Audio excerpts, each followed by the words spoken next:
Hello, my name is B. Deepak. I'm a chartered accountant. I would like to ask a question to you, sir, regarding the erstwhile Taliban regime issued a fatwa for the destruction of Bamiyan Buddhas, terming it as un-Islamic. I would like to know whether it is really un-Islamic and if it is one of the footsteps which the Satan has laid and the Muslims should be aware of. Brother asked me the question, the same question was asked to me in Surat when I was giving a lecture talk in Surat. Just a couple of days after this issue, it was very hot in the oven. The Taliban were destroying rather at that time the statue of Buddha Bamiyan. The brother asked me the question that, is it Islamic, etc. And the same question asked by a non-Muslim to me in Surat, that is it right or is it wrong? At that time yet there were conflicting views whether they were destroying or not. So again I said at that time that I don't know whether destroyed or not, but today we know there are confirmed news that they have destroyed it, whether right or wrong. What I can say, that I being a student of comparative religion, whether right or wrong I'll tell afterwards, what I can tell that surely the Talibans, if they destroyed the statue of Buddha, what they were doing is actually they were educating the Buddhists. I am a student of comparative religion. I have read the Buddhist scriptures. I have read Dhammapad. I have read the scriptures. Nowhere in any of the Buddhist scriptures did Buddha ever say, make a statue of myself. Buddha never said that the Buddhists should do idol worship. It is a later innovation. So what I could say as a student of comparative religion, whether right or wrong will come afterwards, what they were doing is surely they were educating the Buddhists. And in none of the Buddhist scripture is it mentioned that they should make a statue. Coming to the question. And this question was asked to me even by the press when I was in Bangalore. That just because Islam feels idol worship is not allowed, there are other religions, there's even Christianity. If you read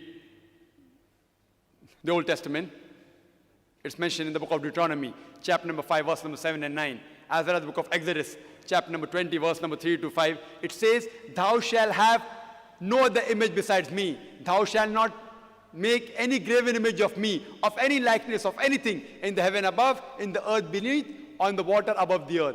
Thou shalt not bow down to them, nor serve them, for I, thy God, thy Lord, is a jealous God.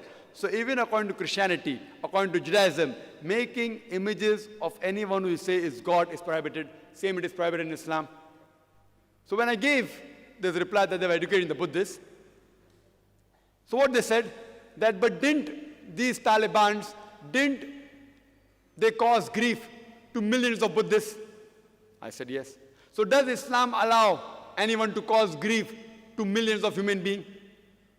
I asked the journalist a question, that what if suppose the Indian government catches a haul of drugs, cocaine, brown sugar, worth 10 crore rupees. Worth about $2 million, they catch a haul, drugs. What will the Indian government do? So the journalist told me the Indian government will burn the drugs. I said, good. I said, do you know, for millions of human beings in the world, drug is God for them? So will you agree with the Indian government or go against the government that they're destroying the God of millions of drug addicts? Because the Indian government feels that the drug will cause loss to the body, what they're doing is right, even though it's causing grief to millions of drug addicts. But if they feel it is wrong, they're burning. You cannot go and tell the Indian government that why are you burning the drugs? A drug addict will feel bad. So similarly, Afghanistan is their government. It is their property. See, the statue is their property. If they come and do something in any other country, then you can object. They are doing in their country, it is their property. If they like it, they'll keep it. If they want to destroy it, they'll destroy it. Who are we to object? We can't object. And furthermore, if we analyze that people who talk, the other person who said that Indian government is so tolerant. Do you know in Bombay, when you come out of the domestic airport, of the Santa Cruz airport, there was a big statue of Mahavir, just outside the Hotel Jal. And it was unclothed. So the people took objection. And then they built a wall in front of the private parts. Later on, after a few months, they removed the statue. Now those same people who objected to the statue being there, those same people today are condemning Afghanistan. Why? The same people who objected to the statue being on the road. See, and do you know there are more Jains in India than Buddhists in Afghanistan? So when the government of Bombay could remove the statue which is believed to be God or believed to be the Tirthankas of the Jains, and there are more Jains living in India than Buddhists live in Afghanistan, at that time no one objected. And now when the Afghanistan government is doing, you're objecting. Why these double policies? You know why? Because of vote bank. Won't the Jain feel bad?